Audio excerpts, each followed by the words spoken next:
We are on the cusp of a major social change. Do you feel it? Even if you don't, make no mistake, change is coming, and it is going to be unforgettable.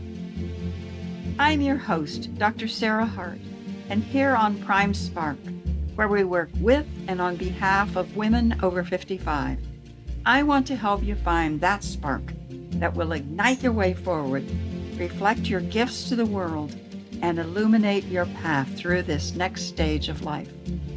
Through these podcast conversations, I hope to inspire you to see how you can make a significant contribution to some of the gnarly problems that are facing us right now.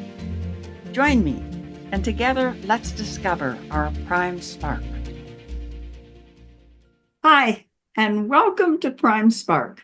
I'm Sarah Hart, and I'm so happy you're here with us. Prime Spark is designed for women over 55, or close, with a goal to help us all live our happiest, most fulfilling, and productive lives, now and in the future.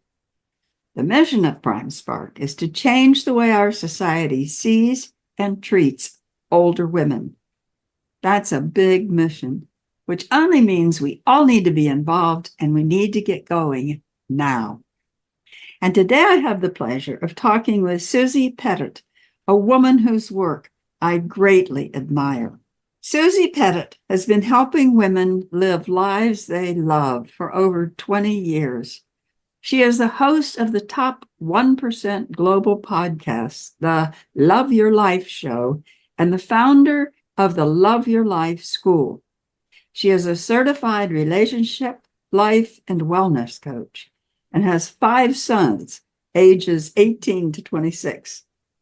When she's not working with clients, she's getting used to being an empty nester, and her new home on the other side of the world, from Virginia, USA, to Australia. Hi, Susie. I'm so happy you're here with us today. Hi, Sarah, and hi, listeners. I'm so glad to be here. This is so fun. This is fun. So, Susie, tell me about boundaries and how they work and how to set them. Because I think women especially have difficulty with boundaries. Yeah, and I thank you for asking me that question, because I think some of what the difficulty is just in how we think about boundaries. We often think, certainly us women age 50 and above, we've been taught that like boundaries are something you do to someone else, almost punitive. Like when something's going wrong in a relationship, then you like do something, you set a boundary to like do something to them. Whereas I define a boundary as a guideline for how I like to be treated. So in my relationships, sort of like acceptable, almost like a manual for how to treat me. So a boundary I have is I don't allow people to yell at me. If someone is yelling at me, I might say, hey, I don't let people yell at me. So either, I'm going to get up from the table, or I'm going to hang up the phone, but it's the person can keep doing what they're doing. It's less about the other person and it's more about you. So in the past, it's this like boundaries are like, let me tell you, I don't like yelling is bad. And we get into this discussion about how it's bad and then defending our boundaries and all the drama there. And that's not necessary. It's for us as older women to recognize, like, how do we want to be treated in relationships? Those are our boundaries / guidelines. And then moving forward from there, it's a much freer way to be. And what I like to point out is that boundaries are a part of any healthy relationship. It is not something we do when we're in trouble in relationships or when our relationships are going bad. They certainly, when we're having any sort of like discomfort in relationships, we definitely need boundaries, but they're also in healthy relationships. And so to just sort of reframe it differently, and I feel that women, from 50 on, we're getting the second part of life, I view, is all about learning about ourselves and what we like and our desires, and boundaries fit so perfectly in with that. Because when we learn, we're like, this is okay and this isn't okay with me, and we can sort of stand in that confidence. That's where like a really healthy boundary comes from. I love the idea of teaching people how to treat us. And that really requires being clear about, if this isn't okay, then I'm out of here. That's just not okay. Either you stop or I'm out of here. But it's that, and it's it's treating people how we want to be. I'm teaching people to how we want to be treated, but it's also us feeling confident enough in that. So an example of this is like, so I raised 5 sons. Boys love making jokes. One of my boundaries that I had is that I don't like jokes being told about me. Like that is not something, so they would they'd be like, oh, mom, it's just a joke, or it's just a rib, or it's just a whatever. And I'm like, that's fine. And we don't do that about me. You can do that about your brothers. You can do that about your friends. But like for me, that's not what we do. So I'm not getting into sort of a sensitivity. Sometimes with boundaries, the problem we get into is that we defend and try to explain our boundaries. So what that would look like is saying to my kids, well, I don't like that because then I start feeling this. And I grew up in a household where I was always criticized. And so they don't care. When we start defending our boundaries and explaining them, we've sort of gotten off topic, and then they might defend and explain why their way of doing things are fine. And that's not even the point. It's this like, no, that's just not okay for me. I don't allow myself to be the brunt of jokes. Or name calling. That was something where it's like, I don't allow people to call me names, stupid, dumb, that's not something. And they're like, well, that's what I do. I'm like, okay, but not around me. So you can do that. Say it's a partner or a friend or a sister or a parent, whatever, but it's like, not around me. So it is this like guideline for how we want to be treated. And it comes for us like wise women in this second stage of life, just accepting that that's okay, that we don't have to accept treatment that's not okay with us. We can, a good example of this, I went through a crazy period with my father and a divorce, and he did not think that I should divorce the man I was married to. And he would routinely call me up and yell at me and tell me why I was doing it wrong. And I was working with a coach at the time and setting boundaries. And so I said, Dad, if you keep yelling, I'm going to hang up the phone. I didn't say, Dad yelling at me is bad. It's not fair. Dads shouldn't yell at their daughters. I didn't make him bad for his behavior. I just said, Dad, if you keep yelling at me, I'm going to hang up the phone. So I hung up the phone. I think the first time he called back like 12 times. And I think I started by answering and be like, Dad, remember, like if you're yelling at me, I hang up the phone. And it's just this. And the reality here is he could keep yelling. I'm not trying to get into his business or shame him that yelling is bad. Like I hang up the phone, he could keep yelling into the receiver. Or if we were in person, he would yell at me and I'd say, Dad, if you keep yelling, I'm going to get it from the table.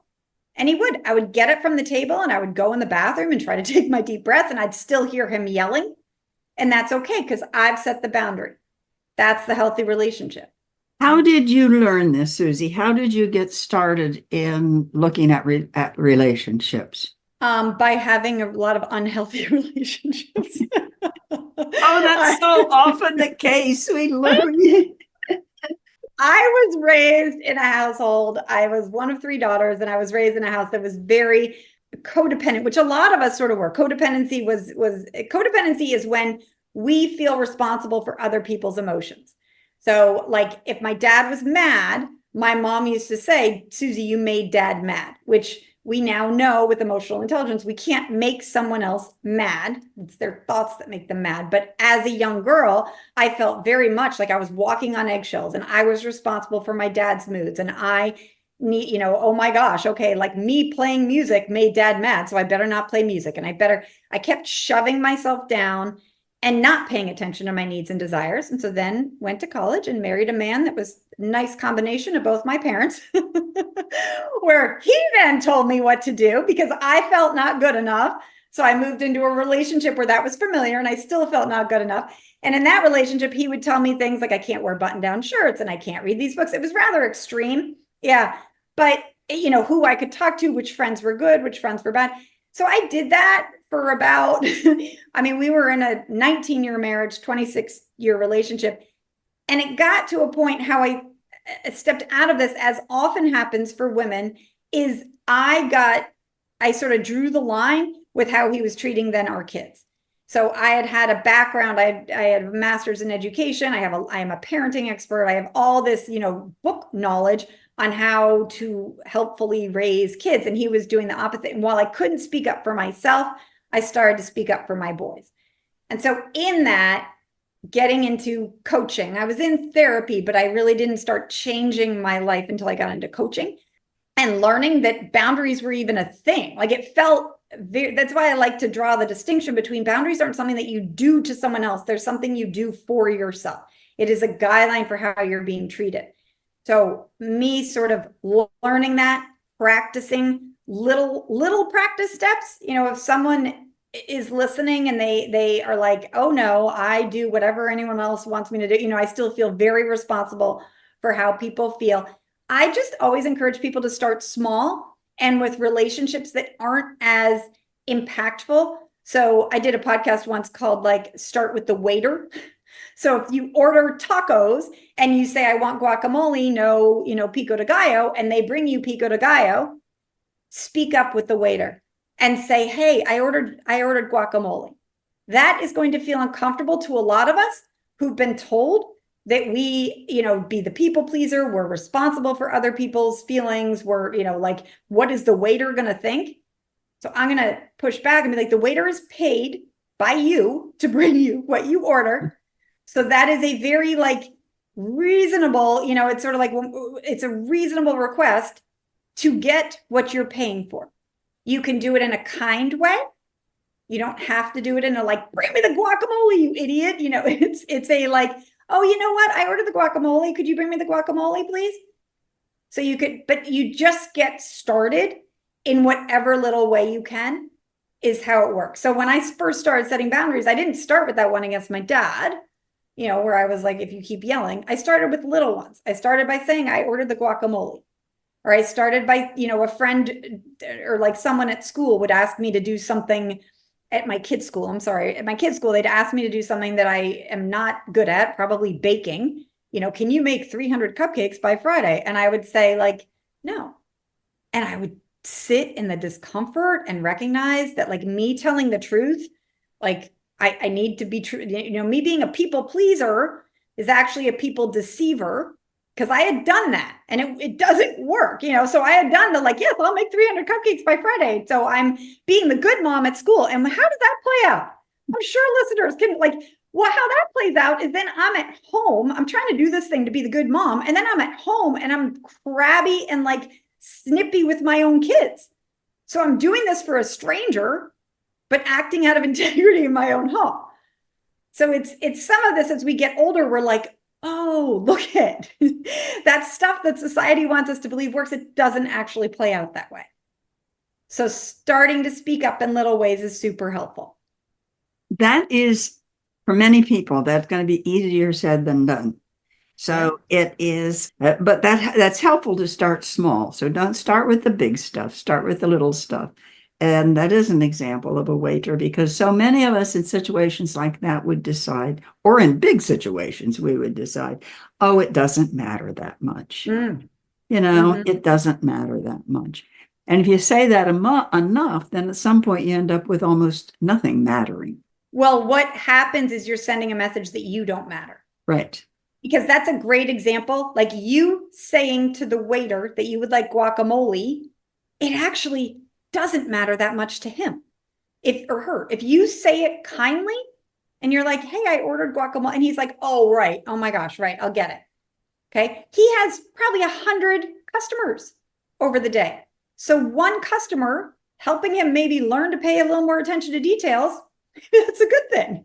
Right. But so it doesn't matter that much. But what we're doing is we're saying it doesn't matter to us, which means then we're showing ourselves we don't matter.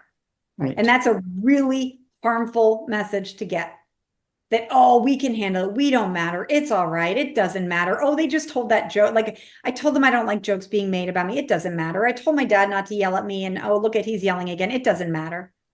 We just continually shut down as women.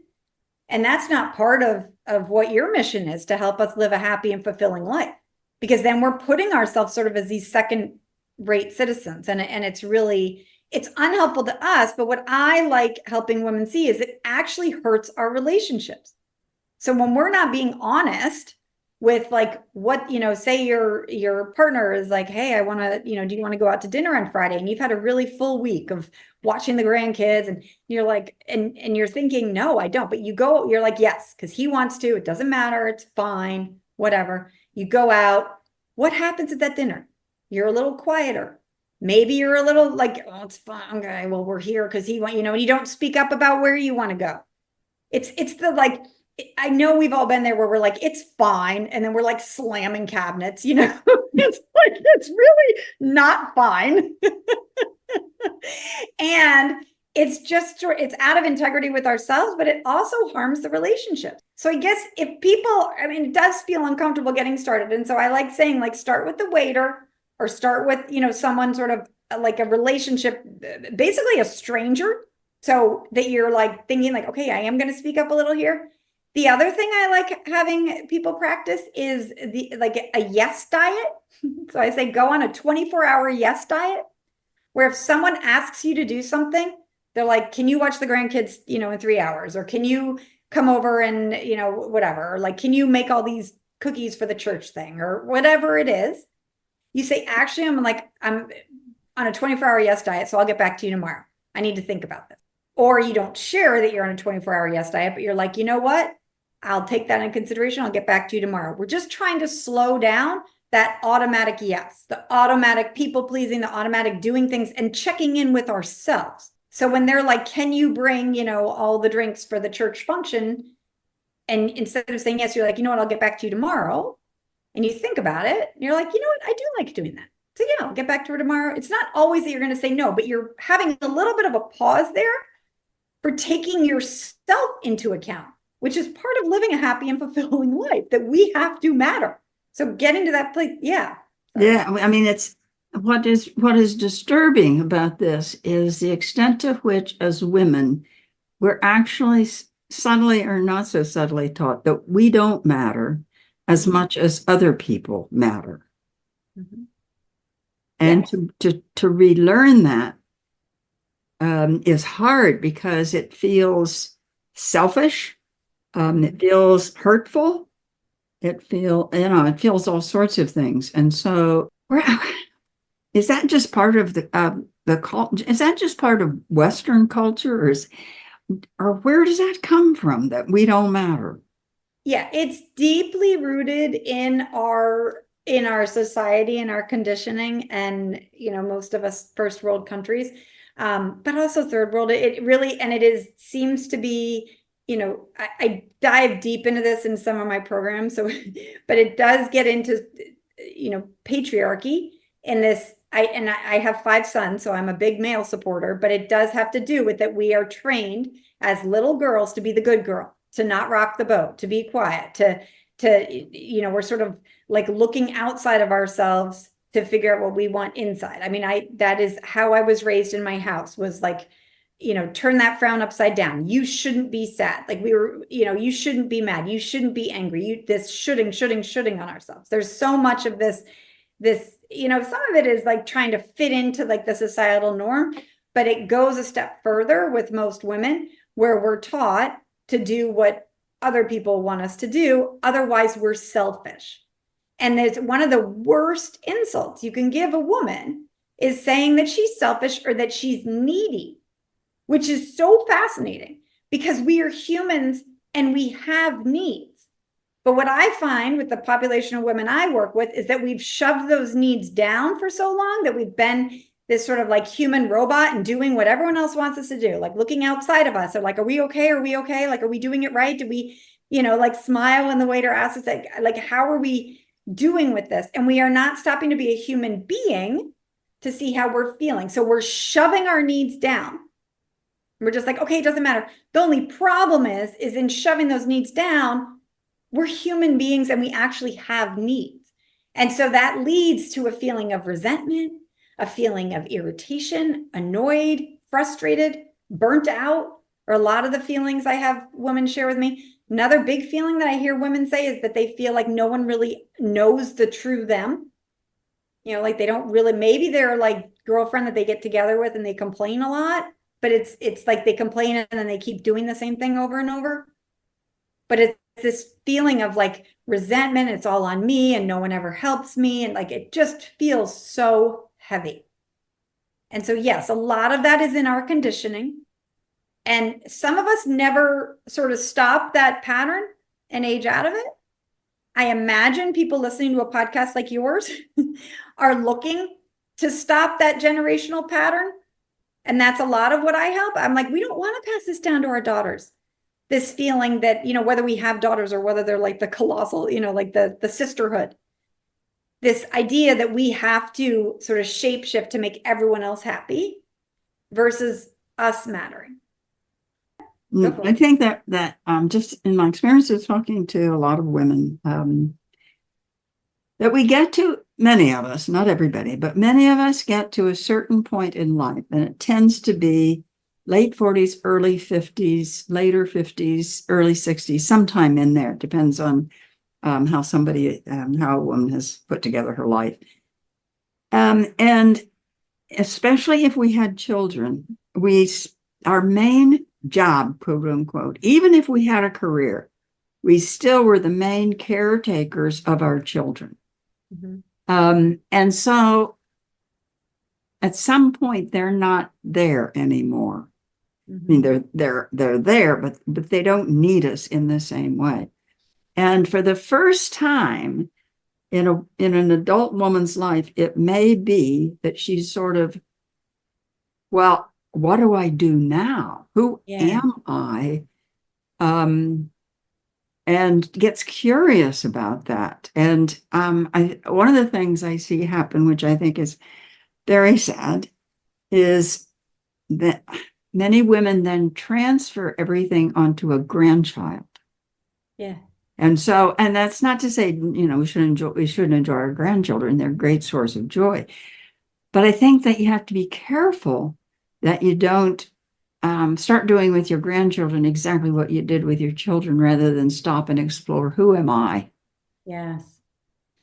Yeah, what you're speaking to is, they've done numerous studies, and as you hinted in my bio, I now live in Australia, and one of the most famous studies they've done on sort of the death and dying, top 5 regrets of the dying, was done by an Australian hospice nurse, Ronnie Ware, W-A-R-E, where one of the top regrets of the dying was that they didn't live a life more in alignment with how they wanted, who they were, and how they, that they didn't live the life they wanted to do. So that happens to us. I really appreciate you tapping on motherhood, because I think it's important for us to look at, like, if we didn't have kids, we're going to be in that same conditioning I was speaking about, just sort of in a patriarchal culture, that girls be the good girl. Like, that happens to all of us to different degrees.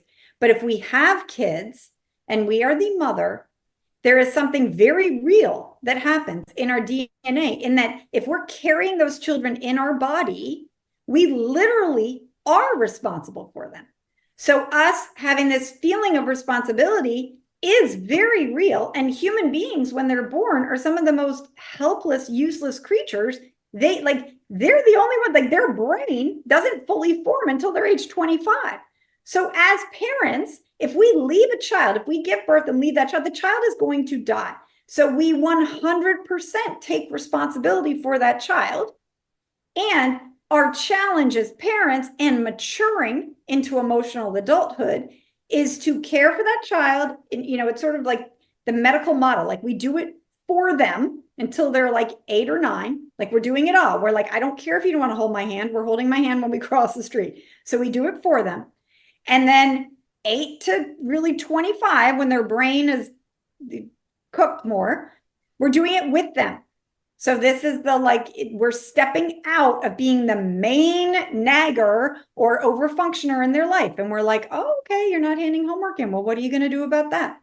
We're sort of being there as structure and encouragement, but we're no longer doing the homework for them. We're no longer calling the teacher for them. and I'm talking about healthy maturing. I teach a parenting teens class. So this is like what we want in theory, to sort of keep stepping out. It's like you're continuing to separate from the umbilical cord.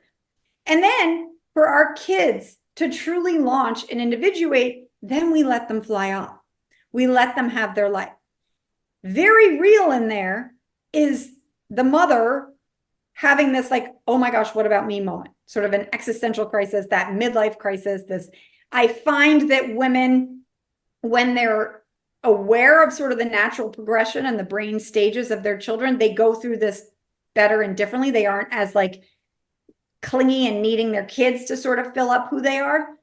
They are more able to let their kids launch. And, but if we're there and we're like, I was a stay-at-home mom for 19 years. So I very much put my value in my children.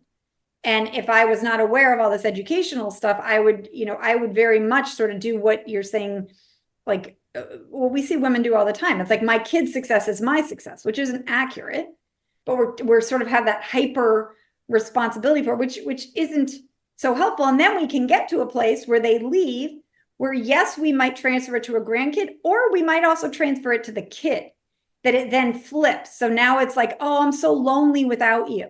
And I'm so upset. Are you going to call me? And then we're holding them responsible for our feelings, whether that's not a healthy parent-child relationship. So yes, like all of this is all about what I'm hearing you say is just a little bit more intentional living and stopping and not humans. We have a human brain, which loves repeating things. Like it's always trying to conserve energy. So it's trying to repeat things. So if we've always been looking for our worth and our self-confidence and our like to come from outside of us, we're going to keep repeating that. So we're going to be like, okay, grandchild, here, call grandma and let's do this. But if we can stop and do something differently and say, hey, we're not going to hand this pain. What kind of life am I living? I love using my future self. Like I love visualizing myself at 92 and thinking like, what does she have to tell me? Like, what is she going to be like? Well, like what lights her up? I don't want to be that 92-year-old that is like full of regrets, wishing she had lived a life more aligned with her, who's bitter that her granddaughter didn't call her when she broke up with the boyfriend. Or, it's like, no, that's not the me I want. And so having some support like your podcast, or I run a group for women where we like stop, we check in with our values. We're very much aware of the choices we're making daily. And then we have support for other women by other women around us. Because I guess I just need to touch on this, that some of the challenge we come up against when we are trying to do things differently, when we're starting with the waiter, like imagine that you're sitting there, some of the challenge comes from other women, unfortunately. And that it'll be the other women saying things to us like, oh, that's selfish, or don't be mean, or don't say that to your husband, or that's rude, or like, oh, your daughter asks you to watch the grandkids 4 days a week. Like, yeah, you need to do that. Like, it doesn't matter if you want to start sailing. Like some of our negative sort of dream stealers comes from women. And I don't want to skate over that. It's coming from a defensive place because they're like, well, wait a minute, Sarah, you're making these changes. And if you're making these changes, well, what does that say about me? I think the more we can surround ourselves, like we still have our friends, but maybe we also get into a supportive group of other people doing similar things. Because what happens when we start maybe not doing the automatic yes, or we start speaking up with the waiter, is that our nervous system is going to be like, danger, what's happening? Doing this for, 5 decades. Like, what? It is totally going to freak out. And if we have people around us being like, yeah, you're selfish. What are you doing? Like, shut down. We go right back into our old program. Like if you think of a brain, it has all those deep grooves. Those deep grooves are there for our pattern behavior, being people pleaser, being the good girl, not rocking the boat. And so it's super important that we have people that are like, you're not doing anything wrong. Your nervous system is just reacting. I don't know if people are watching a video, but one of the things I have my ladies do is we just tap right on the sternum and we say, I'm not doing anything wrong. I've done nothing wrong. I've done nothing wrong. So it's that sort of, your husband says, do you want to go out to dinner Friday? And you're like, no, I've had, a full week and I would really just rather sit at home and play cards with you. Your nervous system is going to, you're going to feel like you're throwing up in your mouth, and we need to just be like, takes it. Like there are tools that we can do to reset our nervous system, but we're not even going to be able to access that if we're telling our friend, like, I'm going to try this with my husband. And they're like, oh no, don't do that. That's selfish. Or, oh no, we can't even get started. Oh, this is so good, Susie. I love the image of you as a 92-year-old and thinking about, what do I want to be like when I'm 92 years old? And at this point, do you experience getting older? And if you do, what is that experience? And if you don't, why is it that you think you don't? So I consider myself a mindset coach. So I am very aware of my thoughts about aging, and I try to consistently sort of prune my thoughts to helpful ones. like, and think thoughts like I'm aging well, my body is really healthy, I do, good things with my, like, so I try to do that so that I get out of, like when I have a thought come in about, as you said in your podcast, is to think differently of older women. If I have a thought come in, I try to recognize it, catch it, and like sort of investigate it instead of let it just running in my head. I absolutely experience aging. I'm in the middle of I thought menopause, like I went 8 months without a period. I'm 52. So I went 8 months without a period and then just had like 3 months of regular. So I'm like, what is going on? So I'm sort of in that period where I'm like, oh my goodness, okay, this is interesting. And so in that respect, and I'm trying to just be sort of neutral about it and almost like a detective, like, oh, this is interesting. And okay, let's see what's happening. And oh, I think I'm having a little brain fog this morning. Or, oh, so I'll have sort of perimenopause symptoms. In terms of aging, again, I'm in a body that has been for several years on this planet. What I like to do about that when I'm noticing differences in my body, like one thing I notice is about, my underarm area. I'll be like, oh, okay. I just try to sort of neutrally report on the facts instead of judgmentally. So judgmental would be like, oh, your arms are extra flabby. And one thing I say to myself is I'm like, oh, that's a middle-aged arm. It just takes, or I'm like my legs, I was looking at them the other day. I'm in Australia, so I get to sit on the beach and I was like, oh, wow, your legs are like sort of wrinkly and whatever. And I was like, yeah, that's what that's like what aging legs look like. Like, I try to step out of that judgment and that negativity. And then, so when I can be neutral about it, just like, yeah, that's what older legs look like. Then I can get more into gratitude. I'm like, and thank you so much, legs, for taking me on that nice walk today. And then also that visualization of 92-year-old me, I love that. Like I picture this vibrant woman who's still walking and she's still talking with her, she's like, hey, how's your dog doing or whatever. And so then when I'm visualizing that and I'm really like thinking like that's a possibility, my daily actions are more in alignment with that. So I'm like, okay, I think I'm going to stretch today. Because that's what that 92-year-old woman, what's she telling me? Keep stretching, Susie.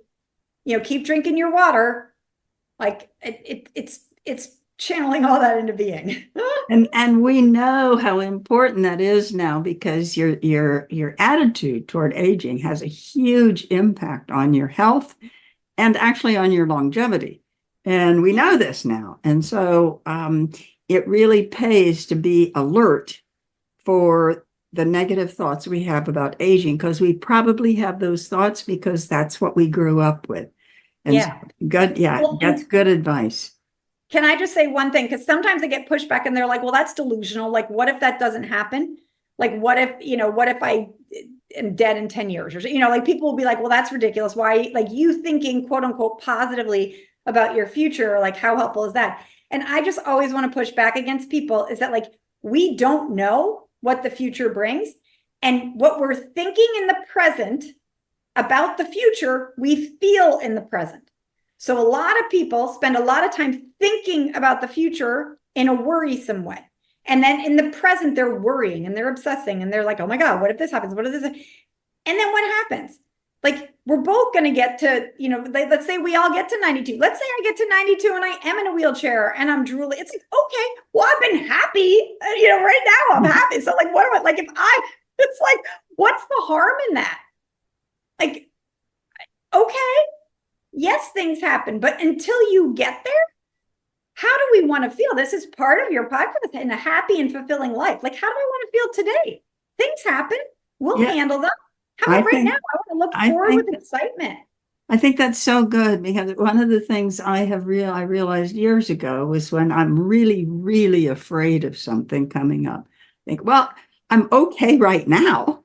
Yes. Well, I'm okay right now. Yes. Well, I'm okay right now. And so, oh, Susie, of all the things you've done, what haven't you done yet? What's next? Oh my goodness, I don't know. Because I really, this is my life's work, like living a life that I love every day. I've had lots of experiences in my past with people dying young and having that experience of like, oh my gosh, what are you doing, sweetheart? Like, I mean, I ended a marriage that wasn't helpful. And I really do feel that I'm living a life that I love. And while I'm looking forward to things, I'm looking forward to, more grandkids, and I'm looking forward to, I really am like in my present day enjoying it. I guess where I'm directing my efforts and what I'm super excited about is I started a Love Your Life school. So I have that top ranked podcast, the Love Your Life show. And in this past year, in 2023, September, I opened a Love Your Life school because I have all these trainings and education on, positive psychology and boundaries and codependency and how to have difficult conversations. And in addition to, I had a background as a personal trainer and a nutritionist, and I created this school so it's like a campus where you can go and you can take different classes on, how to have mobility or how to adjust your nervous system. And then I also in there have a community where we have live coaching, and it's just, I'm super excited for it. And I would love for that to build. I'm visualizing a future of, 1,000 members is my like crazy goal, but 100 would make me very happy. And, it's my life's goal to help as many women as possible live lives they love, because I lived a life for many years that I didn't love. And I think we are all here to love our lives, that we are not here to live someone else's life or to make someone else happy, or to the more in touch us women can get with our desires and goals, the brighter the whole world is. Because exactly that, the more, when I'm doing what I want to do, I'm not that snippy mom. I'm not that grumpy wife. I am aligned. I'm purposeful. I feel fulfilled. And then all that pours out. So this idea that we'd be selfish is really unhelpful. So me growing the school and spreading the message in a different way from what we've been trained with is definitely my passion and something I'm just so psyched about. So exciting, Susie. That is so exciting. Wow. So I could imagine people are going to want to get in touch with you and find out about the school and other things. How can they do that? I'm thinking one of the best ways, because we are talking about boundaries and all, I have a quiz called How Codependent Are You? That's super fun to take. It's just 10 quick questions where people just sort of see how much are they sort of giving other people their emotions, and it seems to be a fun way to figure this out. And the link is smbwell.com/Sarah. I'll make a special link for your listeners. Or do you want to do Spark? Oh, Spark. Yeah, let's do Spark. Okay, so smbwell.com/Spark. I'll make that so they can it's a free thing. They just get on, they take 10 questions. That's super fun. Another thing, if they're podcast listeners, I would love to have them go check out the Love Your Life show.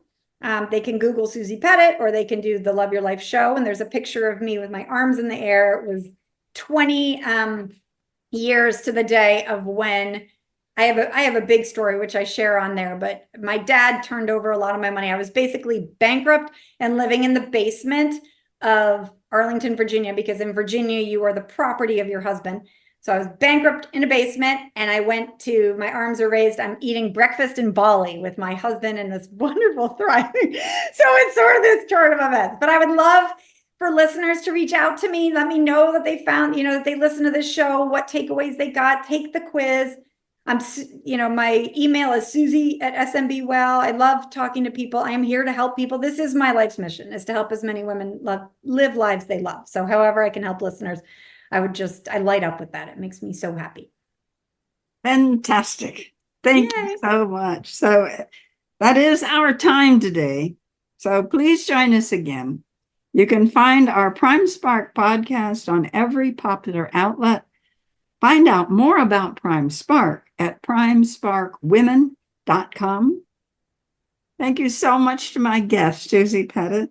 And don't forget, you can find her at smbwell.com/spark.